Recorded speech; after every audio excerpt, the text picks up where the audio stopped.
Bismillahirrahmanirrahim. Alhamdulillahi Rabbil Alamin. Salatu wassalamu ala sayyidil mursalin wa ala alihi wa ashabihi ajma'in. Amma ba'd. நேற்று தொழுகை பாடத்தில் ஆரம்ப பகுதியை பார்த்தோம். தொழுகை எப்போ ஃபர்லாக்கப்பட்டது, இஸ்லாத்தில் தொழுகையோட அந்தஸ்து என்ன போன்றவைகள். அடுத்து இன்றைக்கு தொழுகை விடுவதனால இஸ்லாத்துடைய தீர்ப்பு என்ன, ஷரியத்துடைய தீர்ப்பு என்ன விஷயங்களை பார்ப்போம். தொழுகையை ஒரு மனிதர் விடுகிறார் என்றால் ஒன்று சோம்பரித்தனமாக பொடுபோக்காக விடுவார், அல்லது தொழுகை கடமை இல்லை என்று மறுத்து தொழுகையை ஒரு கேவலமாக அல்லது சாதாரணமாக கருதி விடுவார் என்று சொன்னால் ரெண்டுக்கும் தீர்ப்பு வித்தியாசம். யார் தொழுகையை கடமையை மறுத்து விடுகின்றாரோ அல்லது தொழுகையை ஒரு கேவலமாக கருதி அல்லது சாதாரணமாக கருதி விட்டார் என்று சொன்னால் அவர் காஃபிராகுவார். தொழுகை விடுவதனாலே காஃபிராகிடுவார், இஸ்லாத்தை விட்டும் வெளியாகிடுவார், முர்த்ததாகிடுவார். இஸ்லாமிய ஆட்சி இருக்குன்னு சொன்னால் அப்போ ஆட்சியாளர் மீது கட்டாயம் அவருக்கு தௌபா செய்யும்படி ஏவ வேண்டும். அவர் தௌபா செய்து மீண்டு வந்தார் என்றால் தொழுகை நிலைநிறுத்தினால் ஏற்றுக்கொள்ளப்படும். அவ்வாறு இல்லை என்றால் அவன் இஸ்லாத்தை விட்டு வெளியாகினால் முர்த்ததன் அடிப்படையில் கொலை செய்யப்படுவார். அப்படி கொலை செய்யப்பட்டால் அவர் ஜனாசாவை குளிப்பாட்டும் கூடாது, கஃன் செய்யும் கூடாது, தொழுவிக்கும் கூடாது, முஸ்லீம்களுடைய மைய வார்டில் அடக்கம் கூடாது. ஏனென்றால் அவர் இஸ்லாத்தை விட்டு போயிட்டார். இரண்டாவது ஒருத்தர் விடுகிறார், தொழுகை ஃபர்தன் ஏற்றுக்கொண்டிருக்கிறார், இருந்தாலும் பொடுபோக்கினால சோம்பரத்தினால், இன்றைய பொதுவாக மக்கள் விடுவது போன்று சோம்பரித்தனத்தால் அல்ல பொடுபோக்காக விட்டிருந்தால் அவருக்கும் இஸ்லாமிய ஆட்சி இருக்கின்ற காவியுடைய பொறுப்பு அல்லது ஆட்சியாளருடைய பொறுப்பு அந்த தொழுகை கலா செய்யும்படி தௌபா செய்யும்படி ஏவப்படுவார். அவரை தௌபா செய்து தொழுகையை கலா செய்வார் என்றால் அது ஏற்றுக்கொள்ளப்படும். அவ்வாறு என்றால் ஹத்தண்ட் அடிப்படையில் எப்படி விபச்சாரம் செய்தால் ஒரு முஸ்லீம் திருமணம் முடித்து அவர் கல்லடிச்சு கொல்லப்படுவாரோ, இதே மாதிரி கொலை செய்தவர் அதுக்கு பயிலாக அவரை கொலை செய்யப்படுமோ அதுக்கு பேர் ஹத்து அல்லது கிசாஸ். ஹத்தண்ட் அடிப்படையில் இவரும் கொலை செய்யப்படுவார். ஆனால் இவர் இஸ்லாத்துக்கு வெளியாகினராக கருதப்பட மாட்டார், இவர் முஸ்லீமாக கருதப்படுவார். இவர் தொழுகை விட்ட குற்றத்துக்காக வேண்டி கலா செய்யவும் தயாரில்லை என்பதனால அவர் கொலை செய்யப்படுவார். அது தண்டனையாக அவர் கொலை செய்யப்படுவார். அவர் முஸ்லீம்கள் என்ற அடிப்படையில் அவரை கஃன் செய்யப்படும், குளிப்பாட்டப்படும், கஃன் செய்யப்படும். முஸ்லீம்களுடைய மையவாடியில் அவர் அடங்கப்படுவார். அனந்தரச்சத்துடைய சட்டங்களும் இவர் முஸ்லீம் அடிப்படையில் எல்லாம் பங்கு பிரித்து கொடுக்கப்படும். இதுக்கு புகாரி முஸ்லீமுடைய ரிவாயத்தில் வருது. இப்னு உமர் ரலியல்லாஹு தஆலா அவங்க சொல்கிறாங்க, ரசூல் ஸல்லல்லாஹு அலைஹி வஸல்லம் சொன்னதாக, உமிர்து அன் உகாத்தில அன்னாஸ் ஹத்தா யஷ்ஹது அன் லா இலாஹ இல்லல்லாஹ் வ அன்ன முஹம்மதர் ரசூலுல்லாஹ் வ யுகீமுஸ் ஸலாஹ வ யுஅ்து ஸக்கா. நபி ஸல்லல்லாஹு அலைஹி வஸல்லம் சொன்னார்கள், மக்கள் லா இலாஹ இல்லல்லாஹ் முஹம்மது ரசூலுல்லாஹ் என்று சாட்சி சொல்லி தொழுகையை நிலைநிறுத்தி ஜகாத் கொடுக்கும் வரைக்கும் அவங்களோடு எனக்கு யுத்தம் செய்யும்படி ஏவப்பட்டிருக்கின்றது. அப்படின்னா களிமாவை சொல்லி இஸ்லாத்தை ஏற்றுக்கொண்டு இஸ்லாத்துடைய முக்கியமான கடமைகளை நிறைவேற்றும்படி எனக்கு ஏவப்பட்டிருக்கின்றது. அவ்வாறு அவங்க செய்யாட்டி அவங்களோட யுத்தம் செய்யும்படி. ஃபைதா ஃபஅலு ذلك அஸமு மின்னி திமாஅஹும் வ அம்வாலஹும் இல்லா பிஹக்கில் இஸ்லாம். அவங்க அந்த கடமைகளை நிறைவேற்றுவார்கள் என்றால் அவங்களுடைய இரத்தம், அவங்களுடைய பொருள்கள் அனைத்தும் பாதுகாக்கப்படும். ஆனால் இஸ்லாத்துடைய உரிமை இருந்தாலே தவிர. அப்படின்னு சொன்னால் ஒருத்தர் களிமா சொல்லுகிறார், தொழுகையை நிறைவேற்றார், ஜக்காத்தும் கொடுக்குறாரு, இன்னொரு முஸ்லீம் அநியாயமாக கொலை செஞ்சிட்டார் என்று சொன்னால் அவரையும் அதுக்கு பயிலாக கொலை செய்யப்படும். அல்லது விபச்சாரம் செய்திருக்கிறார், திருமணம் முடித்து கொண்டால் அப்போ அவர் கல் அடித்து கொல்லப்படுவார். அது வேற. அது மாற்றமாக இந்த கடமைகளை நிறைவேற்றலை ஏற்றுக்கொள்ளலன்னு சொன்னால் அதுக்கு வேறையாக அவங்களோட யுத்தம் செய்யும்படி அல்லாஹ் எனக்கு ஏவி இருக்கின்றான். இப்போ ஹிசாபுஹும் அலல்லாஹ், அவர்களுடைய தீர்ப்பு அல்லாஹ்விடத்தில் தான். அவங்க சரியான முறையில் இஸ்லாத்தை ஏற்றுக்கொண்டாங்களா இல்லையா, உள்ளத்தில் ஈமான் இருந்துச்சா இல்லையா, அது அல்லாஹ்வுடைய கையில் இருக்குது. அவள் வெளிரங்கத்தில் அவங்க களிமா சொல்லிட்டாங்க, என்ன நபியை ஏற்றுக்கொண்டாங்க, தொழுகையை நிறுத்துறாங்க, ஜக்காத் கொடுக்குறாங்கன்னு சொன்னால் அவங்கள என்னால் கொலை செய்யவோ அவங்கள பொருள்கள் அபகரிக்கவோ இஸ்லாத்தில் அனுமதி கிடையாது. அவங்க முஸ்லீம்கள், அவங்களுடைய பொருள்கள் பாதுகாக்கப்பட வேண்டும். அப்போ இந்த ஹதீஸ் மூலமாக தெளிவாக விளங்குது, ஷஹாதா களிமா ஏற்றுக்கொள்ளலன்னு சொன்னால் அவரோடு யுத்தம் செய்யப்படும். ஷஹாதத்தை ஏற்றுக்கொண்டிருக்கிறார் ஆனால் தொழுகை நிலைநிறுத்தல்ல என்று சொன்னாலும் அவரோடு யுத்தம் செய்யப்படும். என்ற ஹதரத் அபூபக்கர் ரலியல்லாஹு தஆலா அன்ஹு ஜக்காத் தொழுகிறாங்க, ஜக்காத் கொடுக்க முடியலைன்னு சொன்னவங்களோட கூட யுத்தம் செஞ்சுருக்கிறாங்க ரசூலுல்லாஹ்வுடைய வஃபாத்துக்கு பின்னாடி. ஆனால் அவர் காஃபிராக மாட்டார், இஸ்லாத்தில் தான் இருப்பார். இதுக்கு ஆதாரம் அபூதாவுதுடைய ரிவாயத்தில் வருது. உபாதா இப்னு சாமித் ரலியல்லாஹு தஆலா அன்ஹு சொன்னாங்க, நபி ஸல்லல்லாஹு அலைஹி வஸல்லம் சொன்னதாக, ஹம்சு ஸலவாத்தின் கதபஹுன் அல்லாஹு அலல் இபாத், 5 நேர தொழுகைகளை அல்லாஹு தஆலா அடியார்கள் மீது கடமையாக்கி இருக்கின்றான்.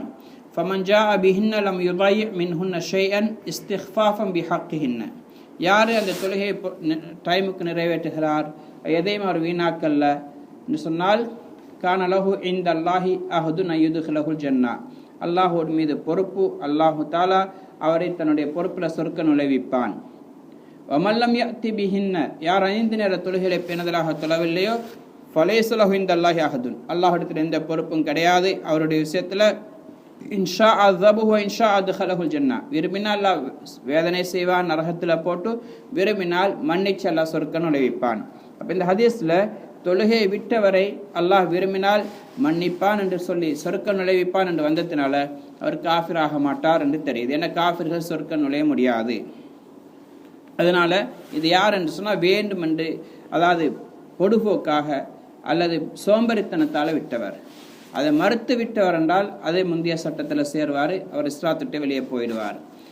இதே மாதிரி முஸ்லீம் ஷரீஃப் ரிவாயத்தில் வருது, நபி ஸல்லல்லாஹு அலைஹி வஸல்லம் சொன்னாங்க, இன்ன பைன ரஜுலி வ பைன ஷிர்கி வல் குஃப்ரி தர்க்க ஸலா, மனிதனுக்கும் ஷிர்க்குக்கும் குஃப்ருக்கும் நடுவில் உள்ள வித்தியாசம் என்னன்னு சொன்னால் தொழுகை விடுவது. அப்படின்னா தொழுகை விடுவதனால மனிதன் குஃபுரில் ஷிர்கில் போய் சேர்கிறான். தொழுகை நிலைநிறுத்துவது மூலமாக ஷிர்க்கை விட்டும் குஃப்ரை விட்டும் பாதுகாக்கப்படுகின்றார். இதுவும் தொழுகையை மறுத்து அதை புறக்கணித்து அல்லது தொழுகையை ஒரு கேவலமாக கருதி விட்டால் தான் அவர் ஷிர்கில் போகிறார், குஃபுரில் போகிறார். அவ்வாறு என்றால் குஃபுரின் பக்கம் போய் சேர மாட்டார். இது தொழுகையை விடுபவங்களுடைய மார்க்கத்துடைய தீர்ப்பு என்னன்னு பார்த்தோம். அடுத்த தொழுகையிட நேரங்கள், 5 நேர தொழுகைகளுக்கும் நேரம் குறிப்பிடப்பட்டிருக்குது. அதுக்கு ஆரம்பம் இருக்குது, முடிவும் இருக்குது, எங்களுக்கு எல்லாருக்கும் தெரியும். அந்த நேரம் நுழையிறதுக்கு முன்னாடி தொழுதா தொழுகை நிறைவேறாது. அதே மாதிரி தொழுகையை நேரம் முடிந்தது பிறகு தொழுதா அது நிறைவேறும், ஆனால் அதை பிற்படுத்தின குற்றத்துக்கு ஆளாகுவார். அல்லாஹு தஆலா குர்ஆன்ல சொல்றான், இன்ன ஸலாத்த கானத் லல் முஃமினீன கிதாபம் மவ்கூதா, தொழுகை இருக்கிறதே மூமின்கள் மீது நேரம் குறிப்பிடப்பட்டதாக கடமையாக்கப்பட்டிருக்கின்றது. சூரத் நிசார் அல்லாஹு தஆலா சொல்கின்றான். அப்படின்னா அதனுடைய நேரங்கள் நிர்ணயிக்கப்பட்டிருக்கின்றது. ஸஹீஹான ஹதீஸ்லையும் நிறைய ஹதீஸில் வந்திருக்குது. ஜிப்ரீல் அலைஹிஸ்ஸலாம் அவங்க ஆரம்பத்தில் தொழுகை கடமையாக்கப்பட்ட நேரம் முதல் தினம் வந்தாங்க, வந்து தொழுகையோட ஆரம்ப நேரங்களை தொழுவிச்சாங்க. ஃபஜ்ருடைய நேரத்தை ஆரம்பத்தில் தொழுவிச்சாங்க, லுஹர் ஆரம்பத்தில் தொழுவிச்சாங்க, அசர் ஆரம்பத்தில், மக்ரிப் ஆரம்பத்தில், இஷா ஆரம்பத்தில். 2வது நாள் கடைசி நேரத்தில் தொழுவிச்சாங்க. கலாவாகிறதுக்கு முந்தைய நேரத்தில் தொழுவிச்சாங்க. லுஹரையும் கடைசி நேரம், அசர கடைசி நேரம், மக்ரிப் கடைசி நேரம், இது மாதிரி இஷா கடைசி நேரம். 2 நாள் தொழுவிச்சுட்டு சொன்னாங்க, இந்த நேரங்கள் தான், இது கிடைப்பட்ட நேரம் தான் 5 நேரத்துடைய தொழுகை நேரங்கள் என்று ஜிப்ரீல் அலைஹிஸ்ஸலாம் நபி ஸல்லல்லாஹு அலைஹி வஸல்லம் செய்து காட்டிட்டு போனாங்க. இதே மாதிரி நபி ஸல்லல்லாஹு அலைஹி வஸல்லம் அவங்களும் செய்து காட்டிக்கிறாங்க. பிற்காலத்தில் ஒரு மனிதர் வந்தார், வேறு ஊரை சேர்ந்தாங்க, மக்காவுக்கு வெளியே மதீனாவுக்கு வெளியுள்ளவங்க வந்தாங்க. அவர் வந்தவர் கேட்டார், 5 நேர தொழுகையிட நேரங்கள் எப்படின்னு கேட்டாங்க. நபி ஸல்லல்லாஹு அலைஹி வஸல்லம் எதுவும் பதில் சொல்லலை, செயல் ரீதியாக செஞ்சு காட்டினாங்க. அவங்க சொன்னாங்க, இஷ்ஹது மானா ஸலா, எங்களோட கூட நீங்கள் தொழுகையில் கலந்து கொள்ளுங்கன்னு சொன்னாங்க. அப்போ முதல் நாளையில் என்ன செஞ்ச, ஃபஜருடைய தொழுகையை ஃபஜ்ர் சாதிக் உதயமான உடனே தொழுவிச்சாங்க. ஃபஜ்ர் சாதிக் உதயமாகின உடனே தொழுவிச்சாங்க. இருட்டில் சொன்னாங்க, எங்களுக்கு பக்கத்தில் யார் இருக்கிறாங்கன்னு கூட தெரியலை, அப்படியா நேரத்தில் தொழுவிச்சாங்க. அதுக்கு பிறகு அன்றைக்கு லொஹருடைய நேரம் சூரியன் நிலையிலிருந்து சாய்ந்த உடனே, சரியா தலைக்கு மேலே வந்து சாய்ஞ்சதுக்கு பிறகு லொஹருடைய நேரம் ஆரம்பிக்கும். அப்போ ஆரம்ப நேரத்தில் ஜவால் முடிகிறத்தோட ஆரம்ப நேரத்தில் தொழுவிச்சாங்க. இதே மாதிரி அசருடைய தொழுகையை சூரியன் ஒரு ஈட்டி பிரமாணம், அதாவது ஒரு நிழல் அளவு வந்ததுக்கு பிறகு, உயர்ந்ததுக்கு பிறகு அசரை தொழுவிச்சாங்க. ஆரம்ப நேரம் அது ஒரு மனிதனுடைய நிழல், ஒரு பொருளுடைய நிழல் அந்த நடுநிலையிலிருந்து சூரியன் சாய்ந்ததுக்கு பிறகு அது பின்னால் போகும், கிழக்கு திசையை நோக்கி தான் நிழல் போகும், சூரியன் மேற்கு நோக்கி போய் கொண்டிருக்கும். அப்படி போகிற நேரத்தில் அந்த பொருளுடைய நிழல், உதாரணமாக நான் 5 அடிண்டா 6 அடிண்டா 6 அடி அளவுக்கு நிழல் வந்துட்டுண்டா இன்னும் கொஞ்சம் ஒரு அந்த ஜவாலுடைய நேரம் சின்ன ஒரு நிழல் ஒன்று இருக்கும், அதையும் சேர்த்து 6 அடி அளவுக்கு நிழல் வந்துட்டுண்டா லொஹர் முடிஞ்சு அசர் தொடங்கிடும். அப்போ அந்த நேரத்தில் அசர் தொழுவிச்சாங்க. அதுக்கு பிறகு மக்ரிபை சூரியன் மறைஞ்ச உடனே தொழுவிச்சாங்க. இஷாவை செம்மேகம் மறைஞ்ச உடனே தொழுவிச்சாங்க. செம்மேகம் மறைஞ்ச உடனே இஷா தொடங்கிடும். செம்மேகம்னு சொல்றது சூரியன் மறைஞ்சதுக்கு பிறகு மேற்கில் ஒரு சிவப்பு வெளிச்சம் ஒன்று இருந்து கொண்டே இருக்கும். அது முடியங்காட்டி மக்ரிபுடைய நேரம் இருக்குன்னு அர்த்தம். அது மறைஞ்சிட்டுண்டா இஷாவுடைய நேரம் ஆரம்பிக்கும். கிட்டத்தட்ட பொதுவாக முழு உலகத்திலையும் ஒரு வித்தியாசம் இருக்குது. பொதுவான அளவு ஒரு ஹவரும் 20 நிமிஷத்துடைய நேரம்.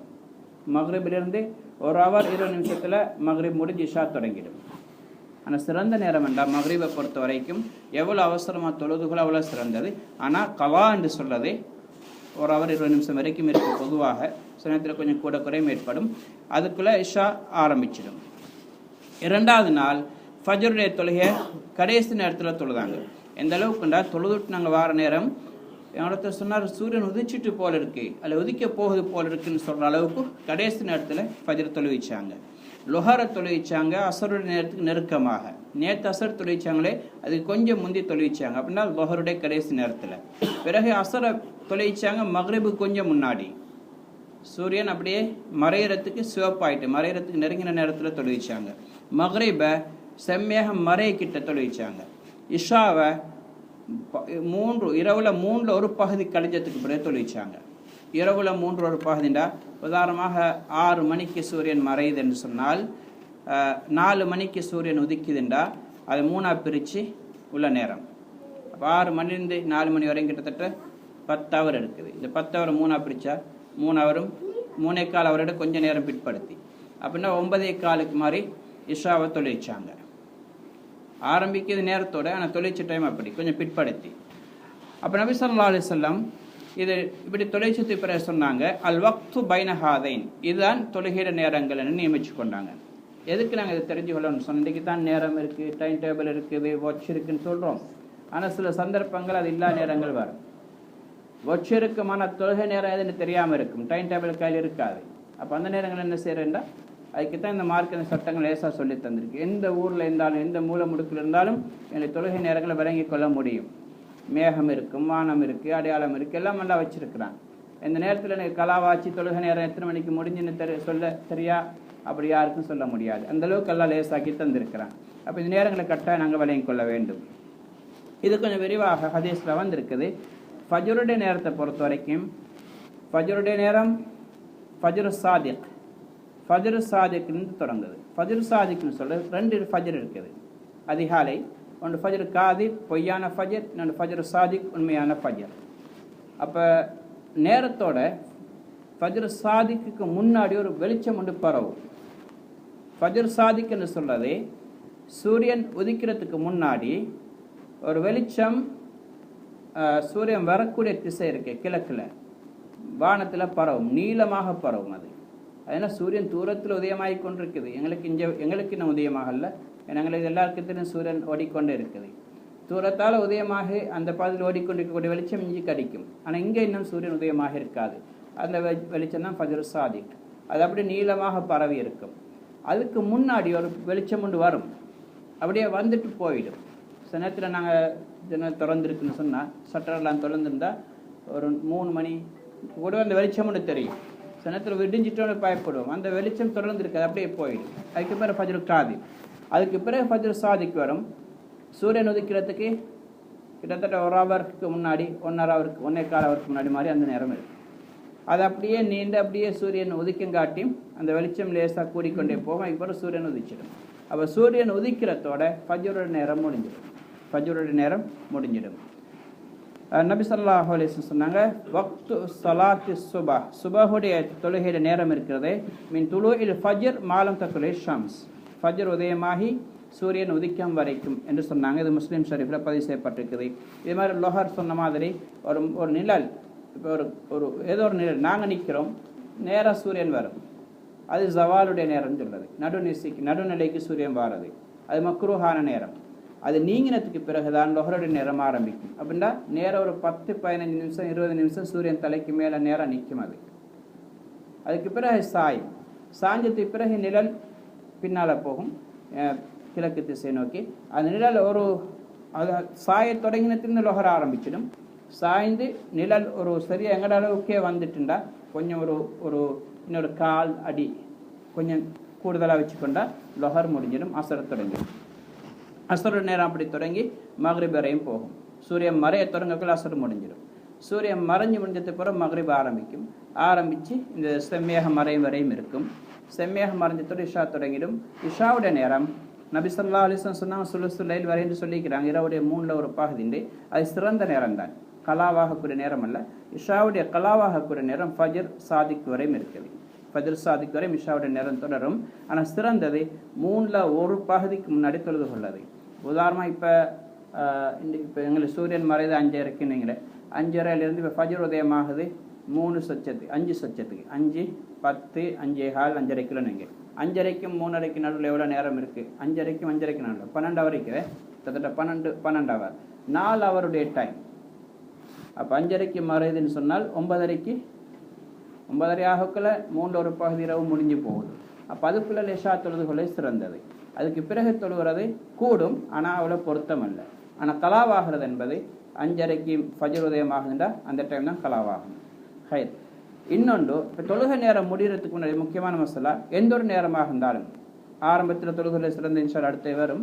ஆனால் ஒரு தொழுகை உதாரணமாக 6 மணிக்கு இஷா தொடங்குதுண்டா, உதாரணமாக 5:59 58க்கு தக்பீர் கட்டி ஒரு ரக்காத் தொழுதுட்டோம். இஷா தொடங்குறதுக்கு முன்னாடி மக்ரிபில் ஒரு ரக்காயத்தை தொழுதுட்டோம்.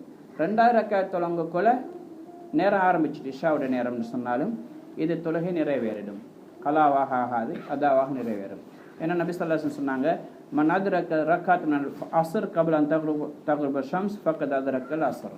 அஸ்ர் தொழுகிறாரு, சூரியன் மறையறதுக்கு இந்த ஒரு ரக்காயத்தை தொழுதுட்டார் என்றால் அவர் கலா தொழுகை நிறைவேறிடும், அதாவாக நிறைவேறிடும்.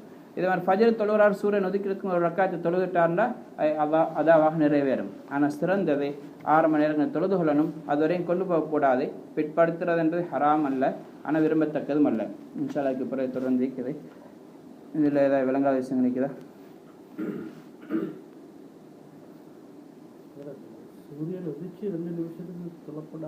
ரெண்டு அல்ல, அது அடுத்து வருது. சூரியன் பொதுவாக ஃபஜர் தொழுதுட்டோண்டா சூரியன் உதிச்சு ஒரு 15-20 நிமிஷம் வரையும் தொழக்கூடாது. ரசூல் ஸல்லல்லாஹு அலைஹி வஸல்லம் சொன்னாங்க, சூரியன் கண்ணுக்கு உதிச்சு ஒரு ஈட்டு பிரமாணம் உயரும் வரைக்கும். அப்போ ஈட்டி பிரமாணம் உயருன்னு சொன்னால் கிட்டத்தட்ட 15 to 20 நிமிஷம் எடுக்கும். அப்போ அது வரைக்கும் தொழுவது மக்ரூஹ். 3 நேரங்களுக்கு இன்ஷா அல்லாஹ் அடுத்த பார்த்துறது வரும். வேறு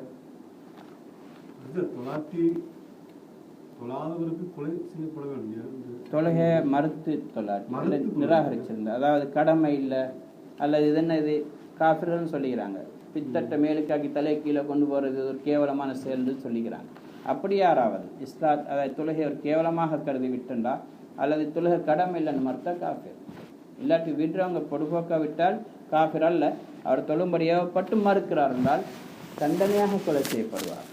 எப்படி கொலை செஞ்சவரை கொலை செய்கிறோமோ அது மாதிரி இஸ்லாத்துடைய ஒரு முக்கிய கடமை விட்டால் ரசூலுல்லாஹ் நிறைய ஹதீஸ் வருது, தொழுகை விடுவர் காஃபிர் ஆகுவார் என்பதனால அவரை கொலை செய்யப்படும். முஸ்லீம்களுடைய மையோட ஆட்சி அவரை சொல்லி மறுத்து தான் எனக்கு தொழ மாட்டேன்னு சொன்னா தான் தொழுதுட்டான பிரச்சனை.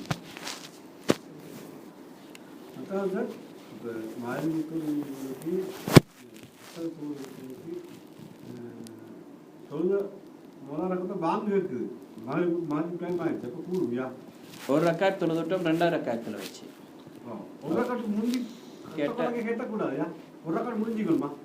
ஒரு ரக்காத் அடைஞ்சு கொண்டார் என்றால் தொழுதுட்டார் என்றால் அவர் கலா தொழுதவராக ஆக மாட்டார். கலான்னு சொன்னால் நேரம் தவறல்ல, அவர் நேரத்துக்குள்ள தொழுதவராக கருதப்படுவார்.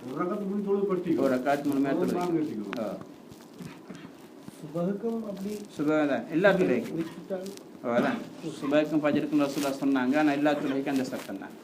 ஒதுக்கிறதுக்கு ஒரு நிமிஷத்துக்கு அதாவது ஒரு ரக்காத் தொழுதுட்டோம், அதுக்கப்புறம் சூரியன் உதிச்சாலும் அவரை தொழுகையை கலாவாக்கின குற்றம் இருக்காது. சரியா முடிச்சுக்கோங்க.